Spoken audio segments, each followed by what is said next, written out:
this community of just coming together and figuring it out. And so I invited them to come and really talk about that collaboration that they had. So we'll turn the time over to Jaden here. All right, so to start off, my apologies, I'm recovering from being sick, so I will cough probably. But I'm Haley McElfraig, and I'm the Victim Services Director at Canyon Creek Services. So we're the DD and SA service provider in Cedar City, and we serve Beaver, Iron, and Garfield counties. I was also previously the lab coordinator before I moved up. I am a CAT advocate. If any of you guys know what that is, the Certified Advocate Partner Program through Tiffin-Ellis Legal Center. I am a law enforcement life, and I also graduated from SU. That's a little bit about me. I'm Jaden Thomas. I work for the Iron County Sheriff's Office. I manage the Victim Services Program now. I've been doing that for almost 3 years. Well, I've been a victim advocate for 3 years. I've been the program manager for a month. So we're figuring that out. Previously, I was housed out at the Cedar City Police Department. So that's where the majority of my cases came from before at the end of last year. Now I'm full on just every agency within our county.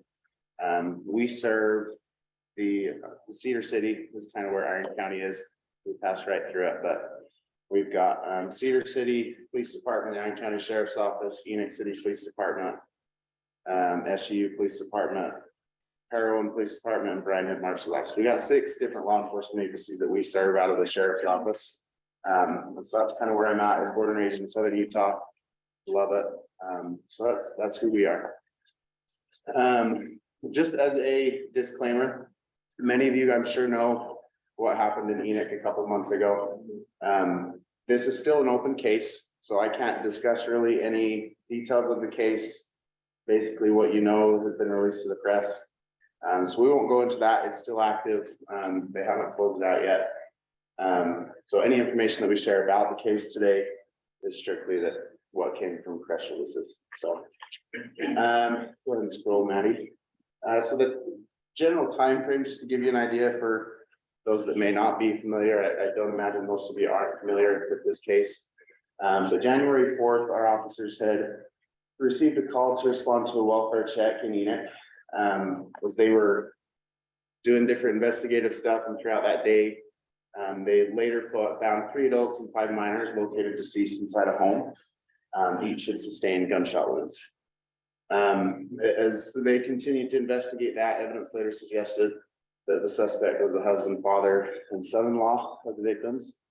And so that's kind of just the general time frame of what was discovered, how that all went down, and what the general case was, I guess you could say.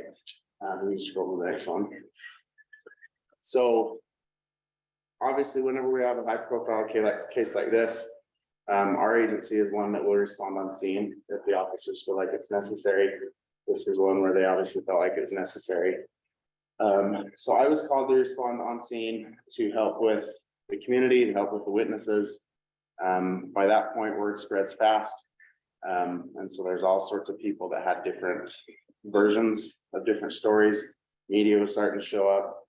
And so I was there basically to just provide services to witnesses in the community around the area. One of the big things that we saw was there wasn't any necessarily victims on scene that needed services at the time. But what we did find was with the community and the church that was in that area, this neighborhood was predominantly LDS. And so they had a bishop that was pretty concerned for the welfare of his ward. And so we discussed some different resources that he could utilize through the church, but then also through different community resources to the CJC, through, I believe they had a therapist that lived in that area. That's a well-known therapist. She lived in that area, that neighborhood. So we were just kind of spitballing ideas that night. And the ward leadership for that area had actually organized a meeting for the following night that allowed families and ward members to gather and just kind of support one another. They did a really awesome job with that.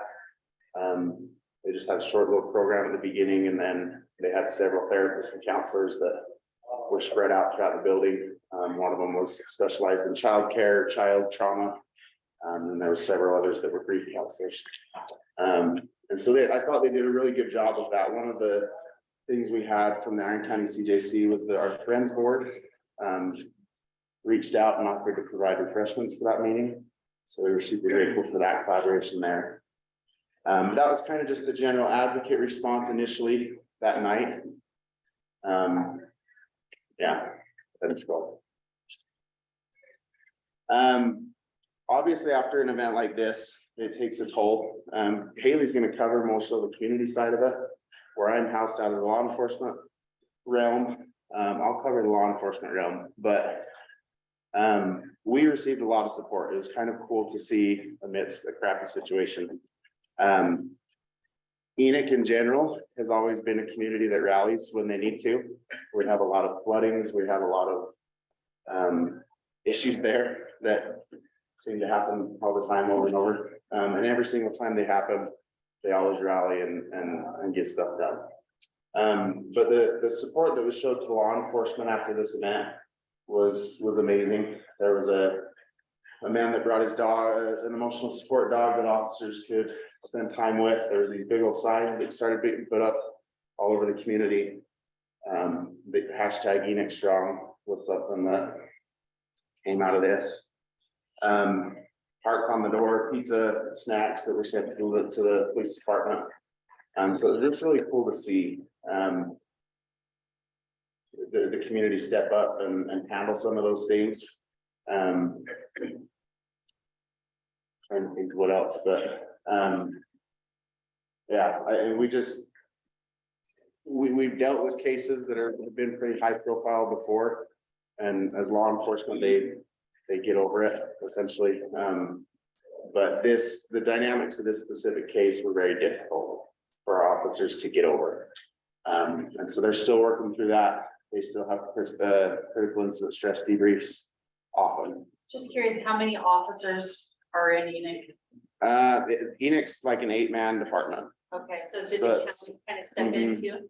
Yeah, anytime we have one of these bigger agency or bigger high profile cases, we generally will have pretty much every agency in the county that responds. Actually, inside and on the scene, we had myself as an advocate and then probably 6 or 7 individuals that were going in and out of the scene. And then we had several officers that were securing roads. And so there's probably 20 to 30 people that were involved that night, whether it was the entire time or just throughout the period. But, so a lot of people that we had to cover. I actually screenshotted on our CAD system for every officer that was involved in some way or another, and ended up following up with them. One of the hardest things was there's too much to do and not enough resources. And so that's where I was super grateful for Haley reaching out. I don't think I'd been on scene for more than an hour. And I got a text from Haley and she goes, "What can I do? We're here, we're ready, let me know what I can do." And so that was a huge help. And then I think within the next day, it felt more like a week, but our UOVC team reached out and offered support again for us to, and at that point we didn't know what we needed, but it was definitely appreciated. Go ahead and go to the next slide. So some of the challenges that I saw, at least on my end, Wendy and Bree decided to abandon me. I'm sorry, and No, I got a text from Bree.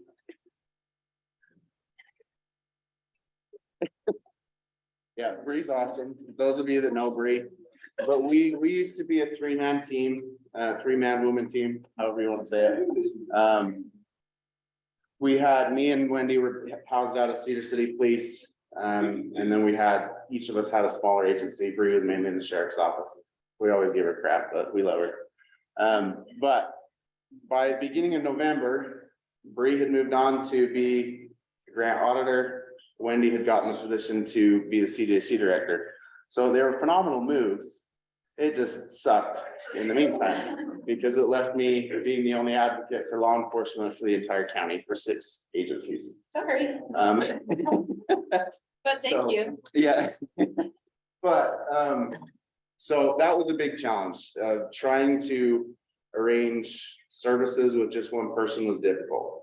We've had higher profile cases in the past where, there's a lot of people involved. And we were able to have Bree take one family, Wendy take one family, one person take the witnesses and friends and whatever. That wasn't available, at least on our end. So I tried my best and was super thankful for Haley. I believe Daisy Hodson with SBI also reached out. She was phenomenal to try and help me with the other family. But my current caseload with law enforcement had to be put on hold for a little bit. I was only working on this case with Enoch. Unless something came in that was super urgent that needed my attention, I didn't even look at cases. Anybody that reached out to me, I just handed off to Haley, and the Canyon Creek staff helped with that. And a lot of people reached out for help. And the hardest part was, what can I give to somebody else? Nobody else had access to the police reports. So I could have easily turned my caseload over to Haley and her team. But at the same time, I would have had to go and get the police reports, get all the information from them. By the time I've done that, I may as well take 5 minutes to call somebody. And so that was a challenge in itself. Just people not having access to the police reports. Anything that I could send their way, I sent their way. But that was a challenge. And then finally, the thought of the community needs was not even, I knew it needed to be addressed, but it wasn't even something I could handle at that point. And so that's when I thought Haley's perfect for that. She can go out into the community, find out what we need. She's got all these connections, they're community based. And so I decided everything that had to do with the community was going to be Haley's realm from there on. I can go to the next. So as far as coordinating services, I kind of touched on those already. Daisy Hodson was huge. She helped me with anything that was a conflict for me to handle. She was able to handle. I think the initial call I made to Haley was, I need to know what I do. I need to know all the resources I have. And so she was really good to touch base with all these people and probably several others that we maybe missed. When all this happened, I think it was probably the next day too. There was a law enforcement advocate. One of the family members of this family is actually in law enforcement. And so the advocate from their department in Colorado actually reached out to me the following day and said, I've got the family here. What can I start working with them on now to get to kind of streamline this thing? So she was really good to work with. We worked with Rose quite frequently. We're super thankful with CVR, giving us some direction there. And then with Utah Homicide Survivors, Brandon was phenomenal. Yeah, I'll kind of hand it over to Haley with what services she utilized and how she was able to handle some of the community things. So with the coordinating, I just, as Jaden mentioned, reached out, asked for what people could offer. In a week's time, we threw together a candlelight vigil for the entire community with the help of obviously Enoch Police Department, our organization, American Red Cross, and then UDDC, the Utah Domestic Violence Coalition. We also had a lot of community members offering to donate snacks, hot chocolate. We had a catering company called All the Shell that provided all of the tents that we stood under and like the big warmers to keep everybody warm. We had Brian Head, can't remember their official shop. They donated little hand and foot warmers for people to hold on to. We had candles, as you can see, to place in the bags, and we had community members that had those, like Cedar City events team allowed us to use theirs. And so we threw together a candlelight vigil in honor of the family, welcomed everybody to that. We also, this was kind of a nightmare to try to avoid having the news crew there. We had a lot of people reach out. Can we interview community members? Can we talk with the family? No. Absolutely not. This is at the time or place.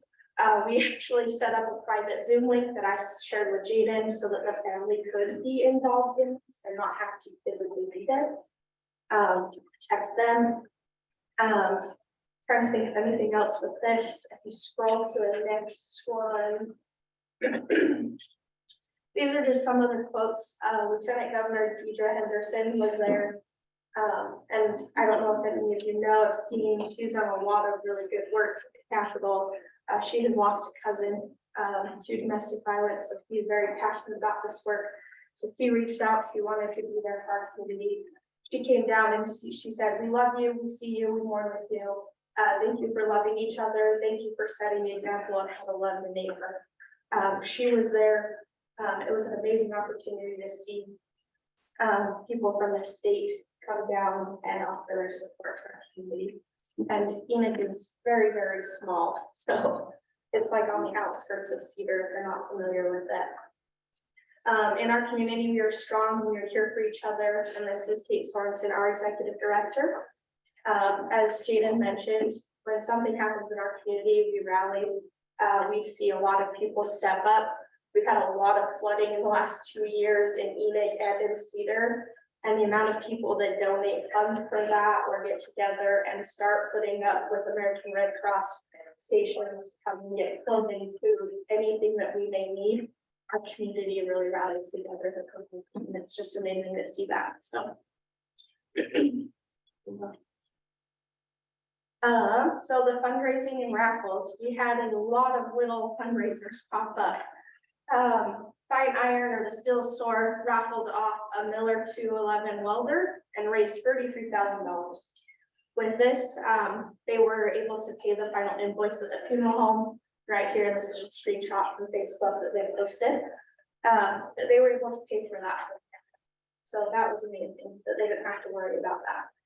The GoFundMe raised $103,000, which is huge. And this was quick too. This was Like a week or yeah, two. a week, well, maybe two. On the next slide, we have a couple smaller ones. The Friends of Iron County Sheriff, they are just a nonprofit organization to help community and law enforcement. They hosted a barbecue fundraiser and raised over $30,000. Some of which has already been spent providing mental health treatment to the law enforcement officers that were there. Ricky's Craft Corner, it's just a cute little place in our area, raffled off this gorgeous quilt and raised over $2,000 to go to the family. And then Paw to Perfect Pet Grooming raffled off 2 brooms and they raised over $1,000 for those grooming. They're usually $100, $150 max. So that was awesome. So those are just some of the things that we saw that brought in money for the family, which is needed. And then a committee of mental health professionals and community members rallied together and created the Enoch Community Trauma Recovery Fund. This, we can take donations from anybody that wants to donate. Canyon Creek Services and Family Support Center are taking those donations. And then anybody that has been affected by this tragedy can reach out and utilize those resources. And this came up because we had a lot of people applying for crime victim preparation that weren't directly related to the individuals, so they cannot access those funds. There was a lot of people in need of therapy. And as mentioned, Jaden said the therapist was in our board. Her name's Amy Nelson. She kind of headed this with a bunch of other people in our community. And has offered free support groups, online virtual trainings for our community. And then, like I said, if anybody needs to pay or needs funds to pay for therapy, we have those funds and it's available for them. So.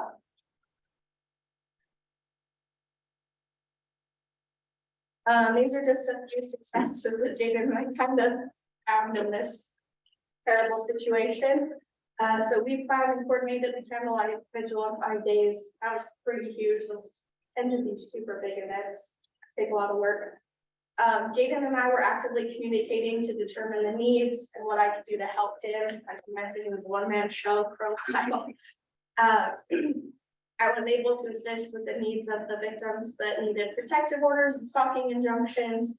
And then if needed, if other agencies needed to be brought on board with that and were overwhelmed, we could also assist with that or refer that elsewhere.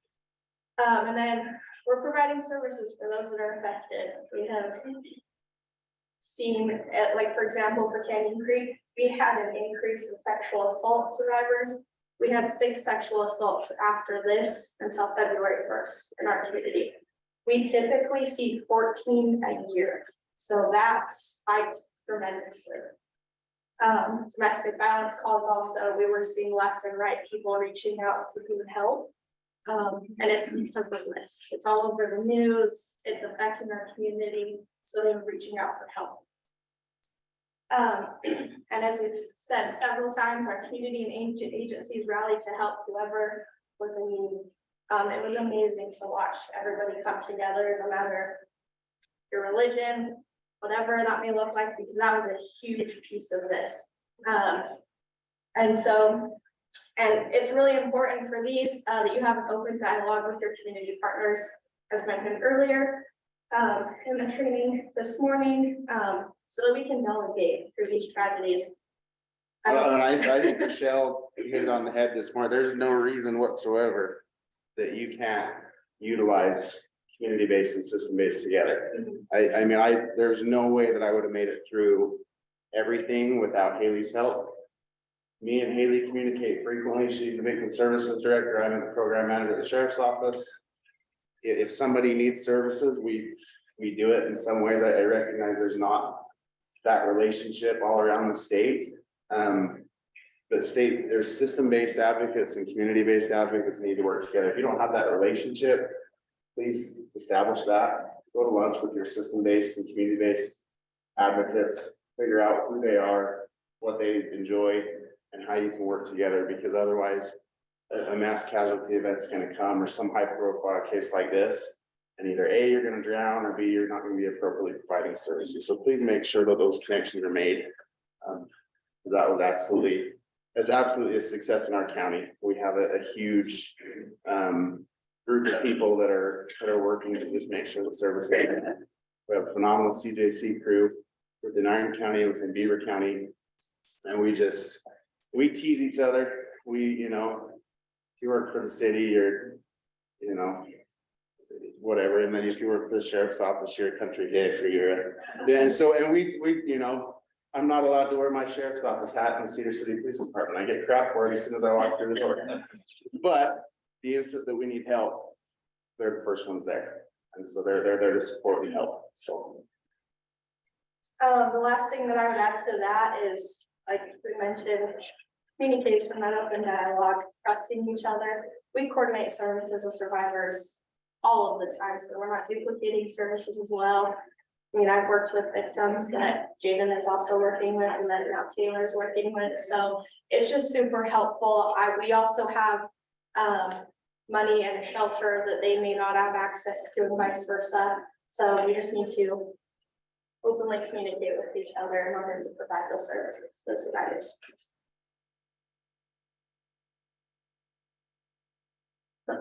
Lessons learned.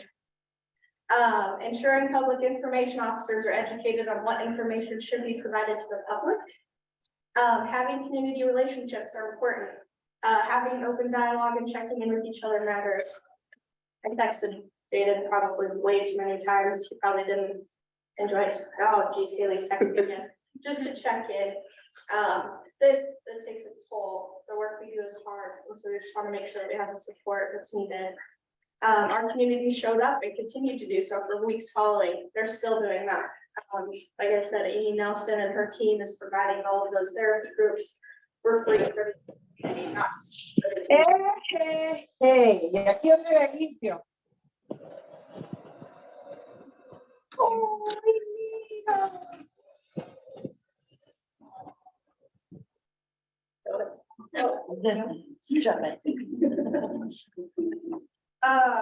And then a future goal we have is to implement policies that states the policies that state lapse should not be grammar requested. This is just, we learned that lesson. There's no state statute or policy in place. It's kind of left up to the agency at this point. So Jaden and I are. yeah, well, like our secretaries know, those are not things that get released in a grammar request, but Sometimes things happen. we had a conversation sometime last year, and Haley just said, hey, I think we should implement this. And so we kind of started that conversation and our secretaries know that they're not supposed to release those. It's not something that needs to be released. It's mentioned in the police report and that's kind of it. But at the same time, there's nothing that says in policy that they're not allowed to either. So somebody could find out. Now, has that been escalated back up to the lieutenant governor as part of the new lethality bill, you know? So I don't know all the details of the new lethality bill. That's kind of what we're hoping, we're waiting on. We're gonna work on our individual agencies and our local levels. But we're hoping that that will be. So, and I think that is all we have. Here's our just contact information. So. Anything else? I have a question. Yeah, you're open to questions. Yeah, it's okay. You know, knowing Enoch and you know, Iron County is a little bit of a smaller, more rural area, you know, a lot of people know other people. And how are you as service providers able to take care of your own mental health when this is your community too? And kind of pace yourselves to not, you know, be too you're gonna be traumatized. How do you do that? I don't know. I you know, one of the things that I remember from that night was just people asked me several times, just people in the community, how do you do this? And I'm like, I don't know. Like every single one of us went in for, at least on the law enforcement side, every single one of us were required to go in and get a mental health check within the first 72 hours. There's a lot of community run-ins. I mean, several of our law enforcement therapists are people that we know, and in some ways that's a good thing because officers are more willing to talk to them in that sense, but then on the other end, it may be a bad thing. So it kind of just depends. This was one where, especially with our officers, because we have several officers that live in that neighborhood. So they couldn't go home and not deal with it because they went home and their kids went to school with these kids. Their, you know, wives were friends with whoever. And so there really wasn't any getting away from it. It was kind of just a constant thing there for the last month. I mean, it was really just, honestly, some of the best things were when officers would walk in and close the door and say, I just need to talk. Or, you know, we just kind of knew there was an open dialogue for that whole month. People were super understanding. We didn't push things. And we even saw that with, for example, my caseload, my clients. I had clients, I sent out a mass text just after this had happened. And just said, I'm probably not going to be available. If you need me, I'll answer. But I said, I'm not giving updates. I don't have time for that right now. And the majority of them had sent messages back and said, we don't even want to hear from you. Just, you know, don't even worry about us until February. We can advocate for ourselves. That's what one of them said. So I was like, you know, all right. So we kind of received that, how we get through it. I don't know. I think we just have a community that makes it easier, I guess. I don't know how to answer that other than that. From our side, a lot of our staff actually don't see therapists in town. We utilize virtual, or a lot of them will travel to St. George. There are several staff that will see somebody in Cedar, but that's because they're not from Cedar, so they moved in.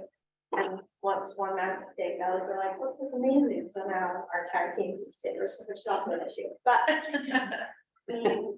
it can be an issue. But so a lot of us just don't see therapists in our local community.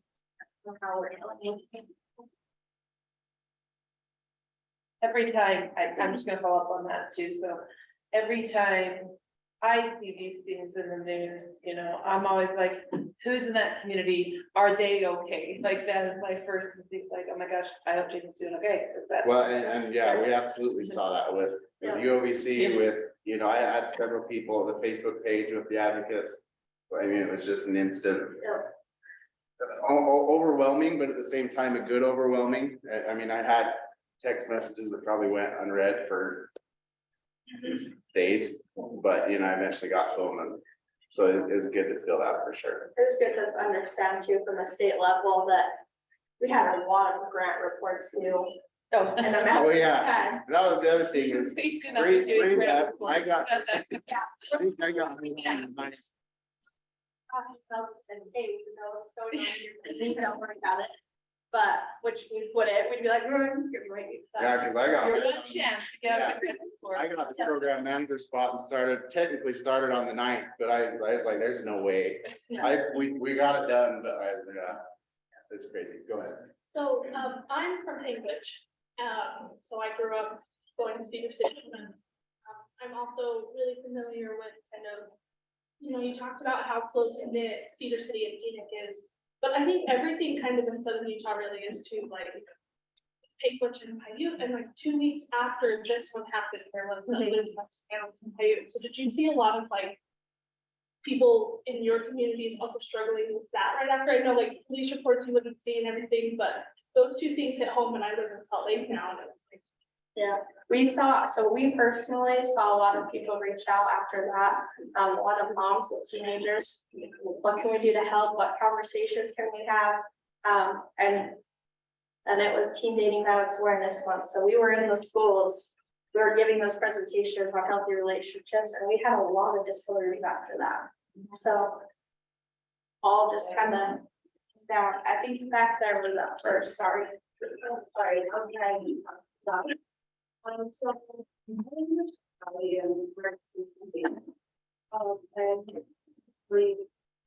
we got and we just wanted to help. So I think we're gonna take something.